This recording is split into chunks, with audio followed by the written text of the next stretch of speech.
agradecido por la invitación. La verdad es que me encantaría más bien estar allá y no solo aquí, y además poderlos ver. Con las luces casi no veo nada. Pero bueno, la idea es poder hacer un aporte para el diálogo y yo diría que para la defensa y la consolidación del lugar de la filosofía en los estudios a todo nivel. Aquí quizás el énfasis lo ponemos en un cierto nivel, pero yo creo que hay que reivindicar la relevancia de la filosofía en todos los niveles, desde la educación primaria en adelante. La idea es poderles transmitir de la manera más concisa y más precisa posible qué sentido tiene filosofar desde nuestra América y en qué forma, por lo menos en el caso de un servidor, veo que esa actividad se puede y se debe desarrollar a nivel de la enseñanza media superior. En primer lugar, a mí lo que me gustaría es hacer la distinción entre filosofía y filosofar.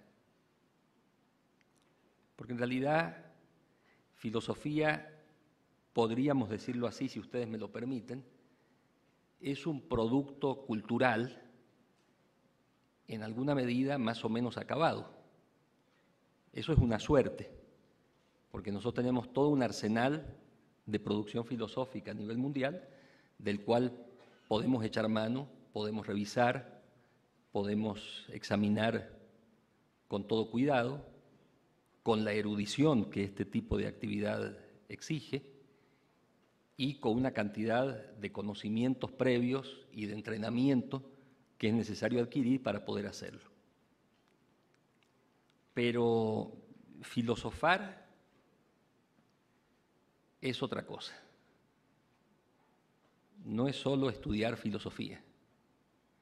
Filosofar es quedar en condiciones, si me permiten decirlo así, de lanzarse a la alberca y de nadar. Y si no nadas, pues te ahogas. ¿Qué quiero decir con esto? Que quiere decir, o intento decir, que de lo que se trata es de, y también es en ese sentido mi modesta opinión, de formar en el ejercicio del filosofar. Y ahí sí, la cosa se pone muchísimo más complicada, exige muchísimo más esfuerzo, muchísima más responsabilidad, muchísima más formación, tiempo, dedicación, etc. Y en esto yo suelo usar una metáfora que a veces no gusta mucho en la academia, pero que me parece que sí hay que usarla. Y es que comparo mucho de la formación para filosofar con el tipo de entrenamiento que hay que hacer para el ejercicio de actividades físicas. Si hay que nadar, si hay que jugar al fútbol, si hay que jugar al tenis, etc. Eso exige entrenamiento. Y ese entrenamiento exige disciplina y exige ritmo y exige sobre todo que haya quien, si estoy haciendo el ejercicio, me diga, aquí te equivocaste. Pusiste mal el pie, no tuviste el ritmo suficiente, te faltó por acá, te faltó por allá, etc. Y uno dice, bueno, pero ¿eso qué tiene que ver con la filosofía? Sí, tiene muchísimo que ver, porque la filosofía y el ejercicio del filosofar se aprende y se ejerce en medio de la interlocución. Por eso que también, con toda malicia, yo decía al principio esto de que estoy solo aquí arriba y ustedes están allá abajo y apenas los veo, porque lo que veo son unos focos ahí que me están iluminando. Porque para que haya interlocución, tiene que haber condiciones de diálogo y no solamente, diríamos, exposición del sermón de quién sabe a quién no sabe, etcétera, todo el rollo que ya conocemos perfectamente. Esto no quiere decir que unos no sepamos más que otros, sí, pero para que efectivamente el ejercicio del filosofar opere, es necesario generosamente compartir lo que sabemos y también lo que no sabemos, y ponernos en ese ejercicio de diálogo, de interlocución, que indudablemente incluye la crítica y la autocrítica, incluye las preguntas, los cuestionamientos, los intentos por buscar una respuesta adecuada, el alimentarse, si me permiten también la metáfora, de otras disciplinas con las cuales podamos verdaderamente dar cuenta de aquello de lo que queremos dar cuenta. Y aquí yo quisiera también enfatizar un punto que me parece neurálgico y que tiene que ver con problemas. Es decir, quien se dedica a filosofar, más que dar respuestas o tener la varita mágica en la mano y decir las cosas son así y no pueden ser de otra manera, o las cosas deberían ser así y a ver cómo le hacemos, más bien tiene que estar en condiciones de plantear problemas, de enfrentar esos problemas desde el punto de vista teórico y de poder hacer propuestas también para la resolución práctica de esos problemas, porque si no nos quedamos en el bla bla. Y este también me parece que es un punto sumamente importante. Y ahí, suponiendo que ustedes me aceptaran eso de inicio como, digámoslo así, como hipótesis de trabajo, inmediatamente vienen una serie de requerimientos fundamentales. Por ejemplo, yo creo que, salvo que pensemos que la historia se repite de una manera trivial, en realidad estamos enfrentando históricamente siempre situaciones nuevas y problemas nuevos. Ahora bien, para enfrentar esas situaciones nuevas y problemas nuevos, puede ser de ayuda, y creo personalmente que sí lo es, conocer la tradición filosófica mundial. Porque si uno no conoce lo que se ha pensado, por supuesto que se ha pensado en otros contextos, que se ha pensado quizás para otros problemas, pero que a veces son muy parecidos a los problemas que nosotros estamos enfrentando, bueno, entonces que te están mandando, digamos, desarmado a enfrentar unos problemas y unas dificultades que están exigiendo preparación.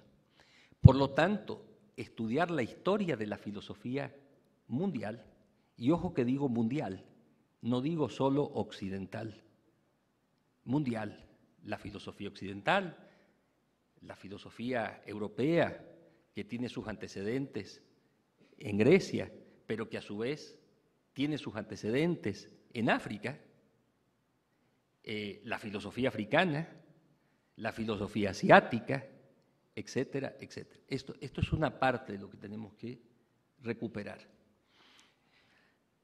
Claro, ustedes ahí, si pudieran y si yo estuviera sentado, a lo mejor lo primero que diría, bueno, párele, ¿cómo le hacemos para que eso lo tenga un adolescente en sus manos? Bueno, denme unos segundos más y a lo mejor logro vencer esa dificultad. Segunda cuestión que hace falta, sobre todo en nuestra América, reconstruir la tradición y conocer la tradición del pensamiento en nuestra América. Y digo pensamiento y no filosofía con toda la maldad, si ustedes quieren. Porque estoy recuperando un término de un extraordinario maestro del exilio español, José Gaos, que cuando llegó aquí a México, exiliado por supuesto, él decía transterrado, no desterrado, transterrado. Bueno, él estaba en perfectas condiciones de enseñar toda la tradición del idealismo alemán. Fue el primero en traducir la obra clásica de Heidegger, El ser y tiempo, a otra lengua que no fuera el alemán. En el viaje venía traduciendo El Capital de Marx, del alemán al castellano. Es decir, que podría haberse quedado muy tranquilo dando clases sobre Heidegger, explicando qué pensó Husserl, qué pensó Kant, qué pensó Marx, qué pensó su maestro Ortega y Gasset, etcétera, etcétera. Y sin embargo, ¿qué es lo que se puso a hacer?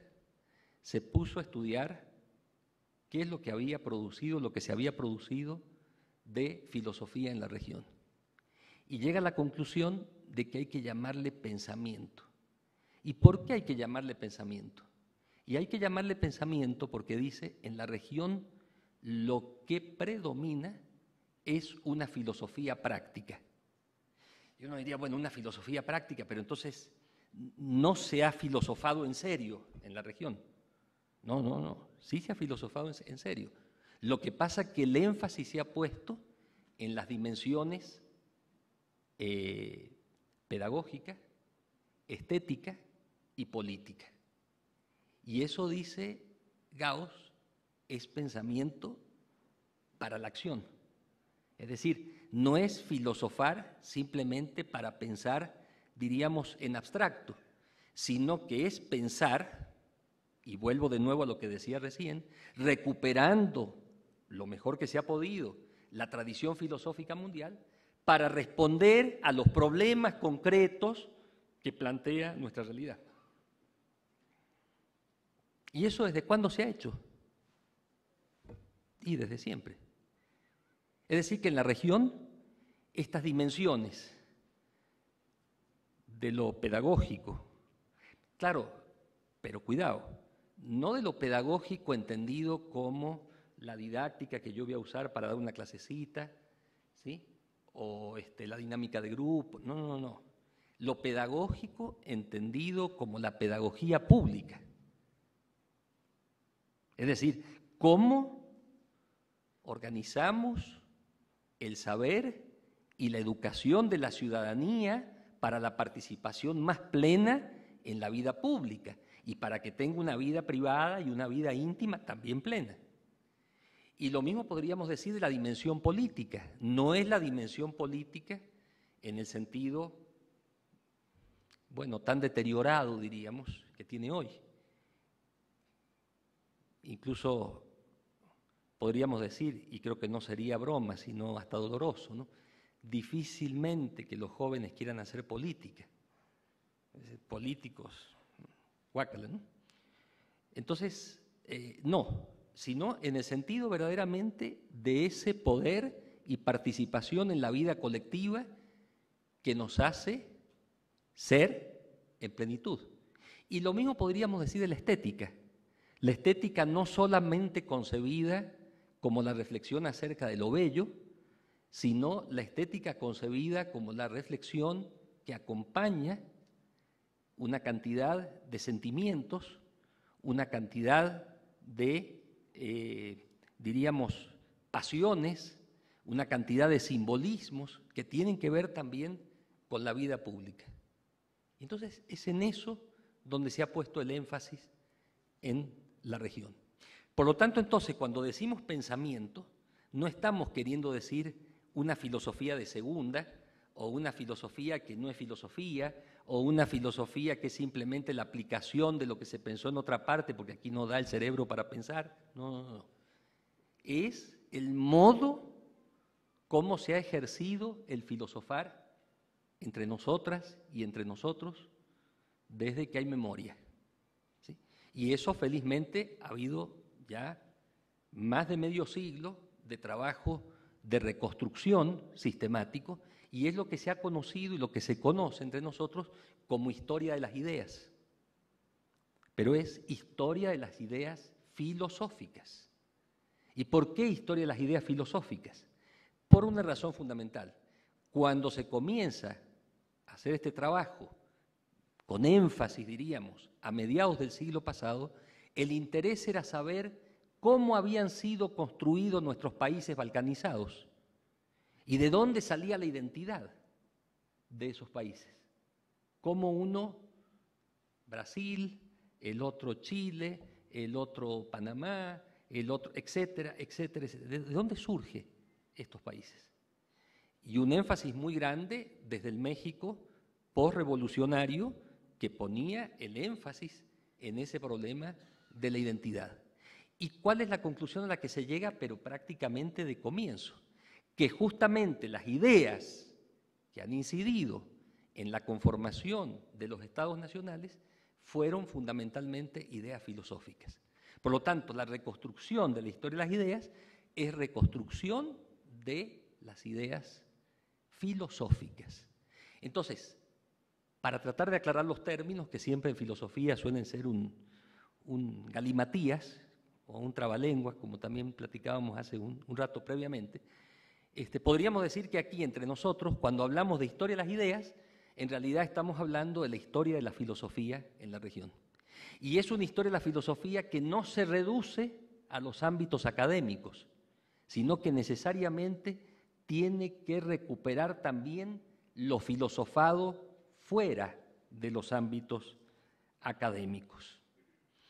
Y ahí es donde me parece que ya estaríamos más o menos en condiciones de plantear el problema, de cómo hacerle para enseñar a filosofar, o si me permiten decirlo así, para entrenar en el filosofar a los jóvenes, a los adolescentes, a quienes están haciendo sus estudios en la enseñanza media superior. Y yo creo que ahí el asunto es, hay un punto que creo que es neurálgico, que se debe partir de las preocupaciones de los jóvenes. Y no se puede partir de las preocupaciones que tenemos o que tienen quienes le van a dar clase a los jóvenes.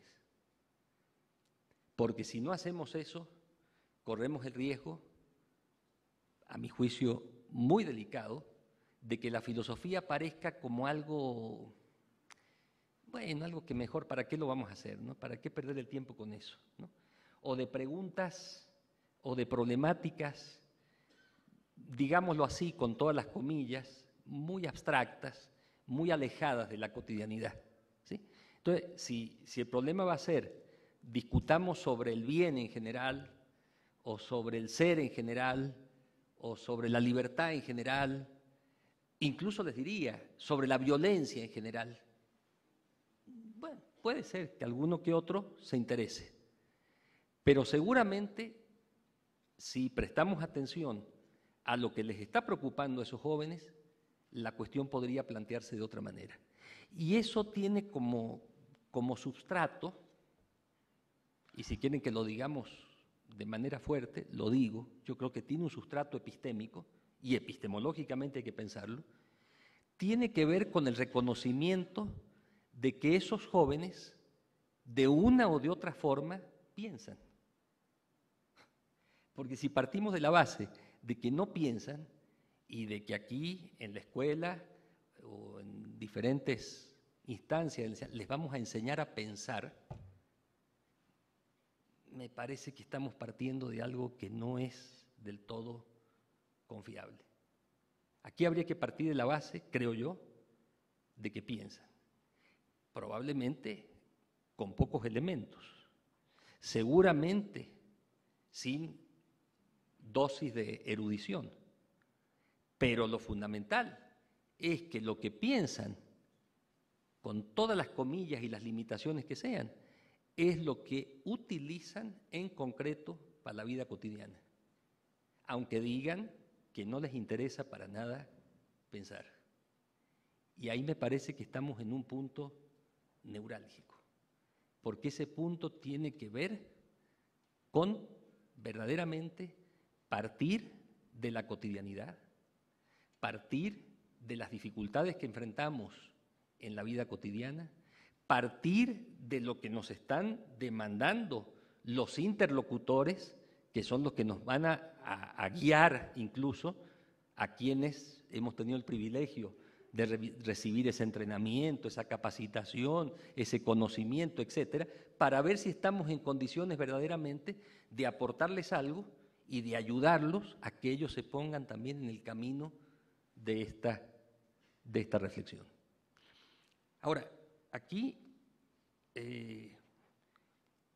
hay un punto que me parece clave, y es que, desde mi punto de vista, en general, en la formación filosófica académica, diríamos, institucionalizada, siempre suele comenzarse por el pasado y del pasado se viene hacia el presente. Y me da la impresión de que habría que buscar la manera de comenzar de otra manera, de otro modo. Comenzar por el presente, remontarnos al pasado y ver desde el presente cómo le podríamos hacer para construir un futuro alternativo. Y si no nos colocamos en esa situación, explícitamente, porque colocados estamos, queramos o no queramos, pero si nos podemos colocar allí explícitamente, la fecundidad de ese planteo sería muchísimo mayor. Y entonces, ahí el énfasis que yo pondría es el siguiente.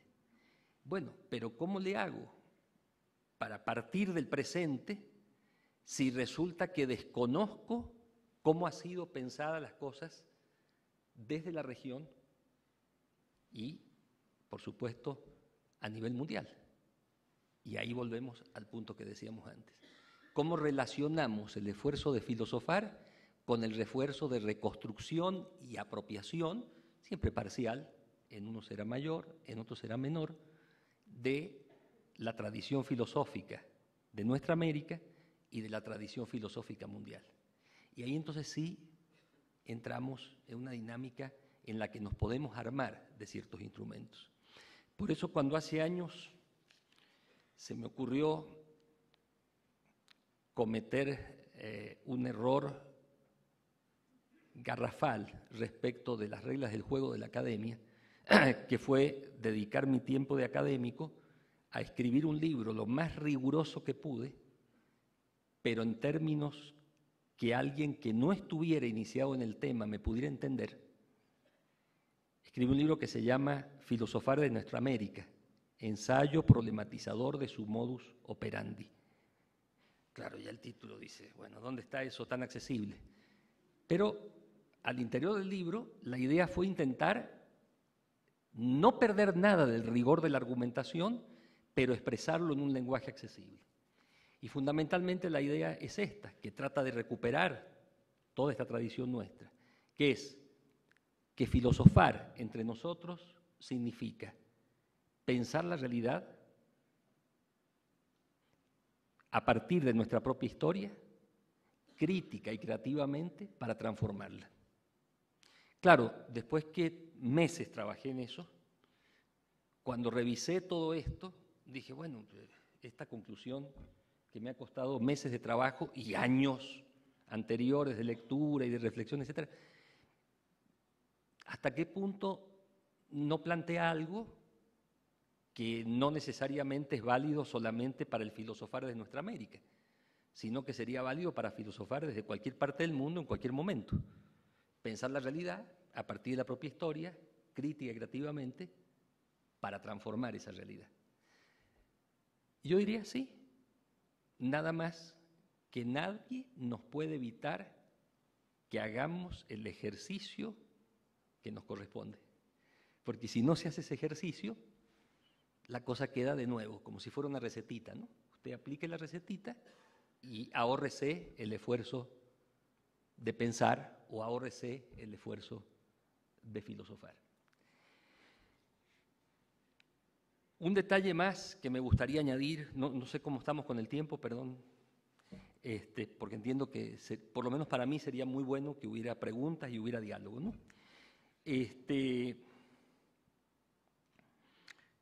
Cuando hace un poquito más de una semana me llegó la cordial invitación para esto, se cruzaron dos informaciones muy interesantes que me parece que vale la pena tomarlas en consideración, porque claro, el debate este debate sobre la filosofía está abierto y desde hace mucho tiempo en nuestra región, pero ahora yo diría que en los últimos años e incluso en los últimos meses ha ido tomando como más fuerza, ¿no? Y yo quería traerles nomás dos casos que por casualidad llegaron a mis manos, que quizás nos dan pauta de por dónde están las preocupaciones. Bueno, uno es un caso que tiene que ver con la discusión de este tema a nivel universitario en la Argentina hace una semana. Y casualmente participa en este debate la rectora de la Universidad de Lanús, que se formó aquí en México, en la UNAM, no en filosofía, sino en la Facultad de Ciencias Políticas, y realmente estuvo hace unas semanas aquí presentando unos libros muy interesantes sobre Benedetto Croce, y tuvimos ocasión de conversar un momento, y en realidad no me supo decir, creo que se lo pregunté más o menos en estos términos, qué era lo que había llevado a ella a, diríamos, acercarse a la filosofía, cuando en realidad su formación había sido en ciencias políticas. No supo muy bien decirme, pero en todo caso, fíjense ustedes qué curioso lo que plantea, es grabado de un diálogo que tiene con otro rector. Yo nomás voy a leer 5 líneas. Ella decía así: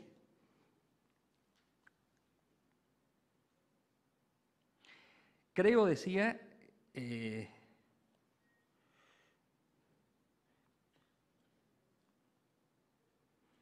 dice, creo que es la única posibilidad de modificar, claro, estoy sacándolo por supuesto de contexto, pero para ver lo que nos interesa, ¿no? Creo que es la única posibilidad de modificar toda una cultura de la escolástica que viene desde hace más de 1000 años en las universidades no solo europeas, sino argentinas. Seguimos debatiendo sobre textos y no sobre los problemas. No investigamos el cómo, seguimos con el qué en muchas universidades. Y creo que la única forma es esta de pensar para actuar, no disociados. Pensar y actuar al mismo tiempo, pero pensar para actuar y resolver el problema. Eso es lo que nosotros queremos y estamos tratando de hacer. Y un poquito más adelante, la idea es cambiar la cultura, modificar e invertir la escolástica y dedicarnos, en vez de seguir problematizando textos, a hacer los nuevos, no a hacer, sino hacer los nuevos textos, textualizar los nuevos problemas que tenemos. No sé si se ve, quiero aprovechar esto porque a veces la idea es restringirnos al texto que hay que leer o al texto que hay que comentar. Con esto yo estoy queriendo insinuar que no hay que leer texto, por favor. Yo siempre le digo a mis estudiantes, se lee por 1000 y se escribe por 1. O sea, si en alguna disciplina hay que leer, en filosofía. Pero el problema es, ¿vamos a sacralizar el texto o vamos a leer el texto o los textos para buscar en el texto o los textos la solución a los problemas concretos que la realidad nos está planteando? Y para darnos cuenta que probablemente la respuesta no esté en los textos, sino que los textos nos dan una parte y la otra parte o la inventamos nosotros o no va a pasar nada. Por eso es lo que les decía antes, que el problema es formar para filosofar, no solo para que te conviertas en un erudito en lo que se ha dicho en la filosofía. Bueno, el otro caso es el caso de un colega ya jubilado, tico, de Costa Rica, Jaime González Dobles, que se jubiló por ahí de finales de los 80, y entonces él dice ahora que está muy preocupado de ver los abuelos filosóficos, qué es lo que pueden hacer. O sea, ya como abuelo ya no tengo que dar clase, etcétera, pero algo puedo hacer, aquí sigo, ¿no? Aquí estoy con vida y a ver qué onda, ¿no? Bueno, nomás les quiero leer 2 párrafos. De un apartado, bueno, él mandó un trabajo que se llama La filosofía como dimensión humana, reflexión autobiográfica, de un coloquio que le hicieron de homenaje en la Universidad Nacional de Heredia, en Costa Rica, del 18 al 20 de octubre pasado. Y se llama el apartado Mi Gran Maestro. Y dice, en mis escritos anteriores, yo me he vivido siempre como un viajero intelectual. Y de hecho, desde 1956, he participado, estudiado e impartido lecciones en diversas instancias y escuelas de algunas universidades. Esta situación me ha convertido en un turista académico, con cursos y actividades variadas en lugares también variados. De esta manera, aunque refunfuñe contra ella, soy un hijo del alma mater que trata de decir lo que he vivido, sentido o meditado. No obstante, a veces me cuestiono si he pensado lo suficiente, pero este es el riesgo de las impresiones turísticas. Son un amor a primera vista. En esta dinámica de viajero académico ha pesado mucho una decisión de mi juventud. Cuando gané el concurso para entrar en propiedad en la Escuela de Filosofía de la Universidad de Costa Rica en 1967, le expresé a su director con un cierto sentido de humor un deseo que él trató de respetar. Y se cita a sí mismo. No quiero darle clase de filosofía a estudiantes de esta disciplina. De hecho, cada filósofo se cree una divina persona y tatica a Dios. Con lo inteligente que es, no soporta más de 3 divinas personas juntas. Mi interés personal es más bien un reto educativo, llevar la filosofía a quienes no creen en ella. Hasta ahí la autocitación. Y ahora lo sigo citando. De este intento, dice Jaime, siempre he considerado a Sócrates como mi gran maestro. Aunque hablo más de la cuenta y por tanto escucho bastante mal, mi intención educativa ha tenido una profunda preocupación mayéutica. Por eso he tratado de ser un educador que facilite a cada persona pensar sus asuntos por sí misma y asumir sus responsabilidades de manera coherente. Pero para ello he creído necesario decir lo que pienso para poder dialogar en el mejor sentido de la palabra. Claro, después más adelante va a decir que aunque él considera a Sócrates su gran maestro, piensa que cuando Sócrates decía solo sé que no sé nada, estaba mintiendo. Obvio, ¿no? Bueno. Yo he querido traer estos casos porque en realidad en el poco tiempo que tenemos disponible no me puedo dedicar a reconstruir para ustedes cómo ha sido la tradición de nuestro pensamiento. Pero nada más con esto que he dicho, hay figuras, incluso algunas he tenido el privilegio de conocerlas personalmente, que saltan inmediatamente en el recuerdo. Por ejemplo, Leopoldo Sea. ¿Qué era Leopoldo Sea? Sino un extraordinario viajero intelectual, que no solamente planteó los problemas de nuestra América en la región y conoció la región, sino que llevaba los problemas fuera de la región. Y también eso permitía que estas cuestiones fueran debatidas a nivel internacional con todo el respeto y seriedad que los problemas merecen. Y así, Abelardo Villegas, por ejemplo. Y así, cantidad de colegas que nos han acompañado durante muy complejos y difíciles momentos. Y los antecedentes, ¿sí? Hace un rato hablábamos en general de los integrantes del grupo Hiperión y del Ateneo de la Juventud, nada más por referirnos a México, pero las referencias podrían ir aumentando así país por país, en cada una de las zonas. Esto se conoce, esto se lee, esto se recupera y es indispensable hacerlo, porque si no, corremos el riesgo, y yo siempre uso la misma metáfora, quizá un poco aburrida, pero digo, de sentirnos que somos sumamente originales descubriendo el Pacífico o el agua tibia, y con eso no vamos a ganar absolutamente nada. Y lo curioso es esto, que cuando uno hace el ejercicio de poner a los adolescentes en contacto con lo pensado en nuestra América, hay como una identificación, hay como un sentirse parte de. Hay incluso, lo que me parece más extraordinario, como un que, me cayó el 20. Quiere decir que yo también, fulanito o sutanita, puedo hacer el esfuerzo de pensar, puedo hacer el esfuerzo de filosofar y quizás pueda aportar algo en ese sentido. No solamente para mi propia reflexión, sino para la reflexión colectiva que estamos necesitando. Y esto me parece que podría ser verdaderamente una parte importante del trabajo de la enseñanza del filosofar a nivel de la educación media superior. Entonces, esto es un poco lo que yo quisiera compartir con ustedes y lo que más me gustaría es, no sé si con estas reflexiones que, insisto, yo les doy el carácter de hipotéticas, ¿no?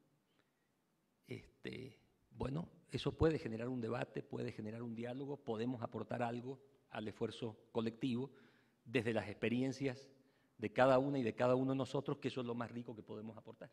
Entonces, eso es lo que me gustaría decir. Muchas gracias.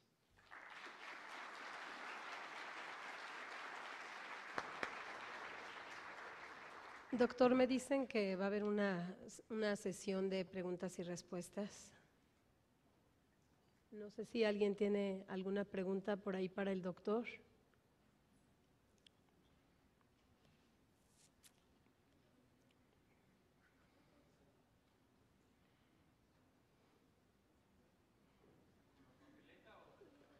¿Las papeletas? ¿Y por qué no hablan? ¿Para qué papeletas? Usted hable. No lo veo, pero diga.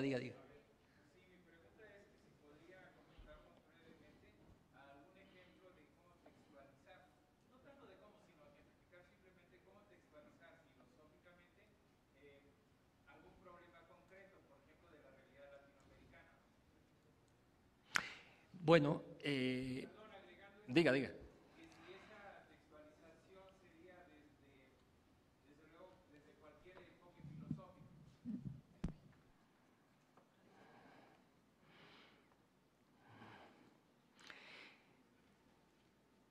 Bueno, yo diría lo siguiente.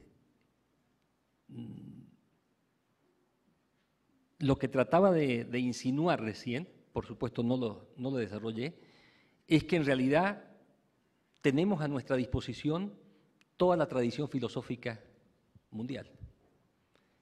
Entonces, aquí el problema es más bien saber o determinar en función del problema que estamos enfrentando qué nos conviene reflexionar. Por decir algo,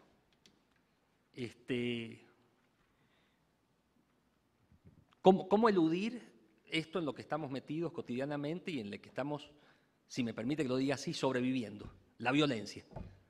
Bueno, yo sinceramente no creo que haya un chavo en la prepa que diga, yo quiero ser secretario de Gobernación o subirme a un helicóptero. No creo, pero puede ser, ¿no? Claro, que si me surgiera ese chavo, yo ya de entrada le estaría diciendo, mira, cuídate porque yo creo que te voy a reprobar, ¿no?, en el curso de filosofía. Ahora, uno diría, bueno, ¿y a dónde nos vamos para pensar esto?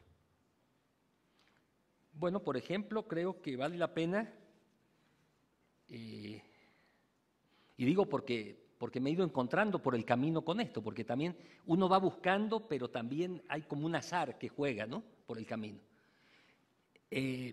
Hace unos 15 días llegó un colega invitado a la UNAM para dar unas conferencias, un colega colombiano, y me trajo 2 libros.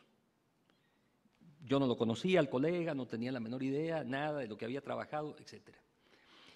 Uno de ellos se llama, si la memoria no me falla, Alias y seudónimos en la violencia colombiana. Bueno, es un libro increíble, porque es un libro que estudia qué papel cumplen los alias en el narco, la violencia institucionalizada, etcétera, etcétera, etcétera. Entonces, si a alguien le dicen de tal manera, no voy a empezar aquí a decirlo, pero en fin, hay todo un glosario en el libro. Bueno, una reflexión de primera línea a partir de ahí. Y otro libro que me trajo también que me dejó sorprendido, porque no sabía que eso lo estuvieran trabajando en este momento todavía en Colombia, un libro sobre el desarrollo, el itinerario teórico de Camilo Torres. Por supuesto que yo leía a Camilo, le seguí su trayectoria, etcétera, pero había visto muchos trabajos sueltos, pero ninguno así tan completo, tratando de mostrar el recorrido teórico, ideológico y de pensamiento político de Camilo Torres. ¿Y cuál es el meollo del asunto? La violencia. No sé si me explico. Ahora, otra cosa, ¿qué otro antecedente tenemos? Y tenemos el antecedente de la Segunda Guerra llamada Mundial. Yo siempre cuento que la primera vez que tuve por ahí eso fue en el 79, si no me falla la memoria, 78, 79, no recuerdo exactamente, pude ir por primera vez a visitar un campo de concentración en lo que era la República Federal Alemana. Y bueno, cuando llegué, lo primero que me impresionó de eso fue que, claro, no había las TICs como ahora, ¿no? Todavía escribíamos a máquina, bueno, en fin, ¿no? Pero entro, se supone que era una visita turística al campo de concentración, pero ya entrando, lo primero que se me ocurrió fue lo siguiente: siempre habían dicho que el pueblo alemán no sabía que existían los campos de concentración. Y bueno, no hace falta ser un genio, sino simplemente ver dónde está el campo instalado y lo que había alrededor, y usted dice, pues, es imposible que no supieran que aquí algo raro estaba pasando, por el aspecto del campo, por la construcción, etcétera. Bueno, entramos a una sala donde entraban los turistas, lo que había un mapa de Europa, y había como 4 o 5 puntos encendidos, como estrellitas, ¿no? Uno, por supuesto, Auschwitz, en fin, los campos más conocidos. Entonces decía, seguramente usted es la primera vez que viene a ver un campo de concentración y piensa que los que existieron fueron estos 4 o 5 clásicos. Mire, la verdad fue esta, ¡plic!, se prendía otra luz y era como un cielo estrellado. Segunda cuestión, que después, años después leí en una investigación que me pareció sorprendente. ¿Qué pasaba con los Sonderkommando que entraban a las salas donde se gasificaba a la gente? Y siempre se encontraban con una pirámide de cuerpos construida de la misma manera. Abajo los niños, encima las mujeres, encima los adultos que ahora llamamos mayores, o sea, los viejos, los ancianos, y arribita los más jóvenes. ¿Y saben por qué? Y porque arriba se sobrevive unos segundos más. Yo nomás así diría, a bote pronto, a raíz de la pregunta que usted me hacía, yo creo que ahí estarían 2 posibilidades muy concretas. Una a partir de la experiencia reciente europea, otra a partir de la experiencia reciente en nuestra América. ¿Se puede textualizar la violencia? Claro, ahí está. Claro que se puede. No sé si logro acercarme a la respuesta. Bueno, aquí Javier Hartuch me pregunta, ¿qué origen tiene el apellido Ceruti? Absolutamente un origen italiano, supuestamente del norte de Italia, de Borgomanero, de una ciudad que queda cerca de Milán, pero en realidad después de estudios que se han realizado por parte de amigos y familiares, parece que la familia venía del sur de Italia, cosa que nunca quisieron reconocer. Una cosa es ser del norte de Italia, otra cosa es venir del sur. Y el otro apellido que tengo es Guldberg, que es el equivalente en alemán a Goldberg, montaña de oro. El oro se quedó en el apellido, yo no lo tengo. Pero entonces se podría decir que soy un argentino típico de los que descienden de los barcos, porque desciendo de italianos y de daneses. Alma Patricia López. Los adolescentes de la educación media superior han iniciado su vida como viajeros académicos en el tour de la filosofía. ¿Qué parte de la historia latinoamericana debe ser analizada por los adolescentes mexicanos? Y yo diría lo mismo que sugerí recién. Yo empezaría por la historia inmediata. Yo empezaría por la historia inmediata. Es decir, ¿cómo demonios es que hemos llegado aquí? Pero no empezando por el siglo XIX, sino empezando por ayer y de ayer para atrás. Y a ver, y ese creo que es el tema central, ¿no? Porque lamentablemente los jóvenes, y no digo solo los adolescentes, porque los alumnos y estudiantes que tenemos en la universidad y a nivel de posgrado ya no son adolescentes. Y sin embargo, si usted le habla de los años 70, incluso de los 80 del siglo pasado, no saben muy bien de qué estamos hablando. Entonces yo creo que esa historia reciente requiere ser construida, reconstruida. Claro, por supuesto que ahí la filosofía tiene que ayudarse de otras disciplinas, ¿sí? Naturalmente. Si no se alimenta de otras disciplinas, ¿cómo le va a hacer para conocer esa realidad? Sofía Tolentino Arellano. ¿Cuál es su opinión acerca de la hermenéutica analógica como metodología para la enseñanza de la filosofía en el bachillerato? Bueno, quien ha impulsado entre nosotros la hermenéutica analógica es un querido amigo, el doctor Mauricio Belló, y yo creo que efectivamente la hermenéutica analógica tiene mucho que aportar. El problema es, y yo creo que en eso Mauricio estaría totalmente de acuerdo con su servidor, es que no se haga de la hermenéutica analógica una especie de catecismo, de varita mágica que va a servir para resolver todo de manera automática, sino invitar a los jóvenes al esfuerzo profundo que está detrás de la construcción de una propuesta de hermenéutica analógica. Y eso creo que sí es muy, muy valioso y muy importante.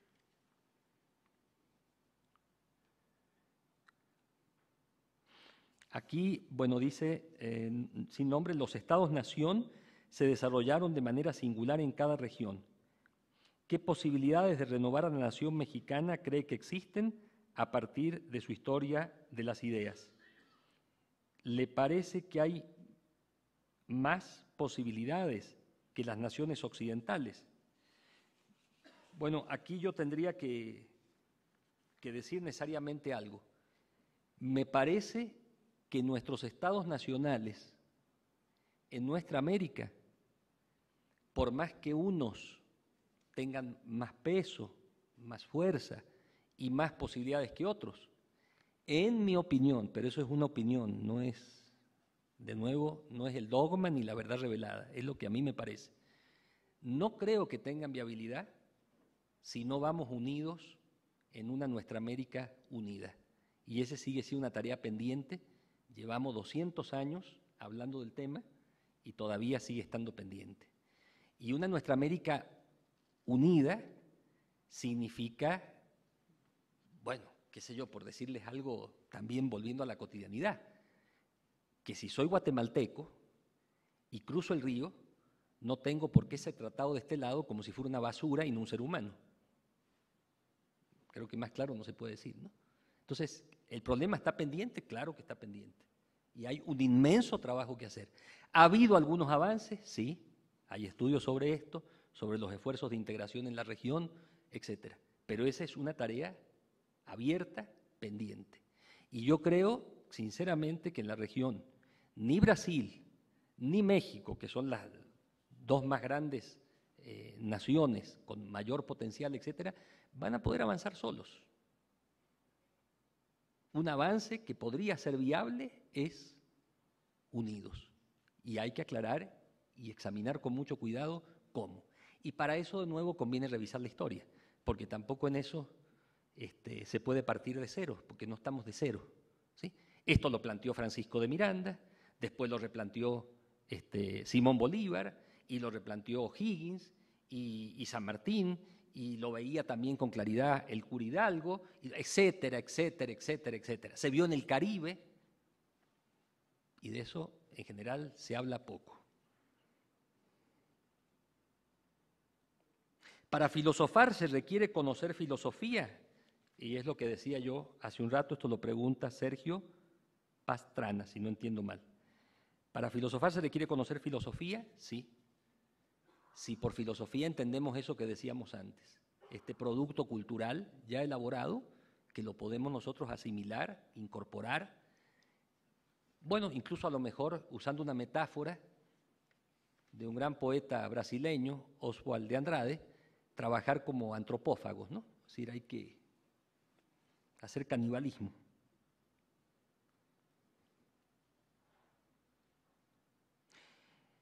Rafael Velázquez, lo que no me pone aquí, que esta es la pregunta de, iba a decir dólares, pero no, mejor euros, ¿no? Porque está un poco devaluado.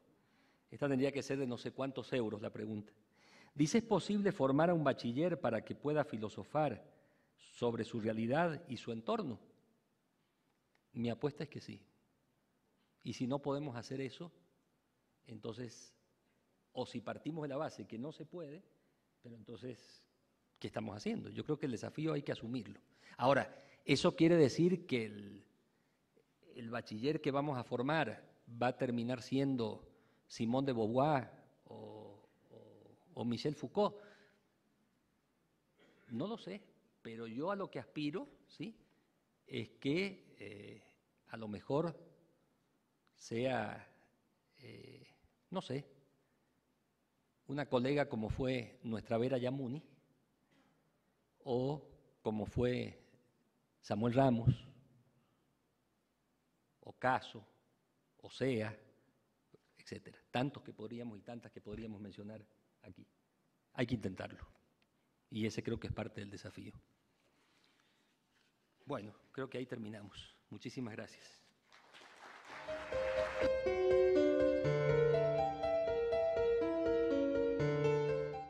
En ese sentido, mi modesta opinión, de formar en el ejercicio del filosofar.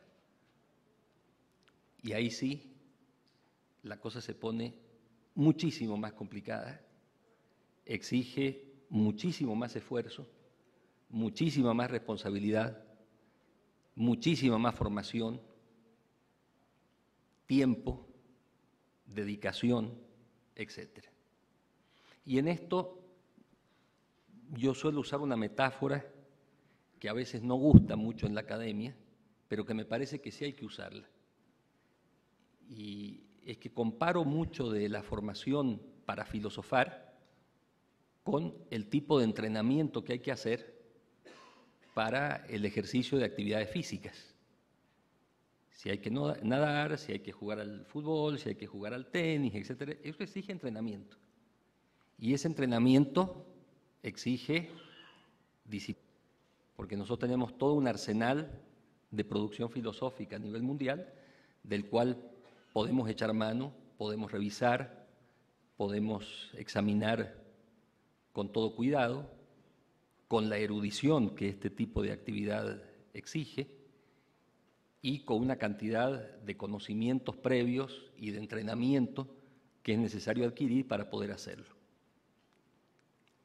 Pero filosofar es otra cosa. No es solo estudiar filosofía. Filosofar es quedar en condiciones, si me permiten decirlo así, de lanzarse a la alberca y de nadar. Y si no nadas, pues te ahogas. ¿Qué quiero decir con esto? Que quiere decir, o intento decir, que de lo que se trata es de, y también es mi...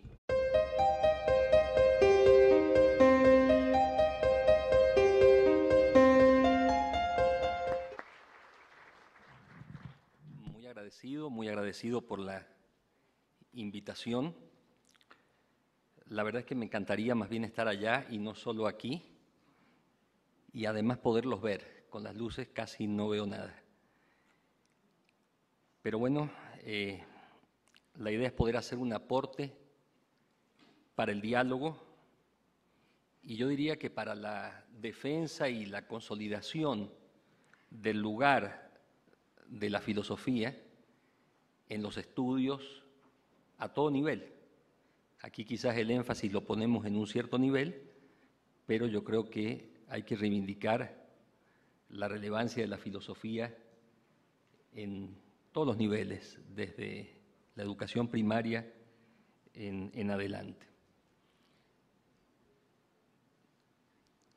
La idea es poderles transmitir de la manera más concisa y más precisa posible qué sentido tiene filosofar desde nuestra América y en qué forma, por lo menos en el caso de un servidor, veo que esa actividad se puede y se debe desarrollar a nivel de la enseñanza media superior.